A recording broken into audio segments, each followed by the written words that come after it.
ಇದು ನೋಡಿ ನಾನು ಫಸ್ಟ್ ಗಸಿ ಮಾಡಿದ ಗಿಡದ ಮನೆ ವೆರೈಟಿ, ಹಣ್ಣಿನ ವೆರೈಟಿ ತುಂಬ ಚೆನ್ನಾಗಿ ಬಂತು ನೋಡಿ. ಇನ್ನೂ 1 ಮಂತ್ ಕೂಡ ಆಗಿಲ್ಲ.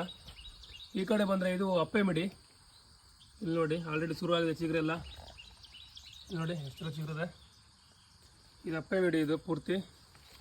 ಈ ಕಡೆ ಬಂದರೆ ಇದು ಕೂಡ ಅಪ್ಪೆ ಮಿಡಿನೇ, ಗಿಳಿಸುಂಡಿ. ನೋಡಿ ಚಿಗುರ್ತಾ ಉಂಟ ಮಸ್ತ. ಇದು ನಂದಗಾರ ಅಪ್ಪೆ, ಇದು ಕೂಡ ಚಿಗುರ್ತಾ ಉಂಟು ನೋಡಿ. ನೋಡಿ ಇಲ್ಲಿ ತುಂಬ ಚೆನ್ನಾಗಿ ಬಂತ ನಂದಗಾರ ಅಪ್ಪೆ. ಇದು ಮಲ್ಲಿಕಾ, ಇದು ತುಂಬ ಚೆನ್ನಾಗಿ ಬಂತು. ಇದು ಕೂಡ ನೋಡಿ ಸಕ್ಸಸ್ ರೇಟ್ ತುಂಬ ಚೆನ್ನಾಗಿದೆ. ಇದರಲ್ಲಿ ಈಗ 100ಕ್ಕೆ 1 ಗಿಡ ಹತ್ತಿದೆ ಅಷ್ಟೇ. 100ಕ್ಕೆ 1-2 ಗಿಡ ಹತ್ತಿದೆ ಅಷ್ಟೇ, ನಂದು ಜಾಸ್ತಿ ಏನಿಲ್ಲ. ಇದು ನೀಲಂ ಜಾಸ್ತಿ ಮಾಡಿಲ್ಲ, ಇದು ಇಷ್ಟೇ ಗಿಡ ಇದೆ. ಈಗ ಮತ್ತೆ ಮಾಡಬೇಕು ಕಸಿನ. ಈ ಕಡೆ ಮತ್ತೆ ಅಪ್ಪೆ, ಆ ಕಡೆ ಗಿಡದ ಮನೆ. ಮತ್ತೆ ನೋಡುವ ಚಿಗುರು ಏನೇನು ಆಗ್ತದೆ ಕತೆ ಅಂತೇಳಿ.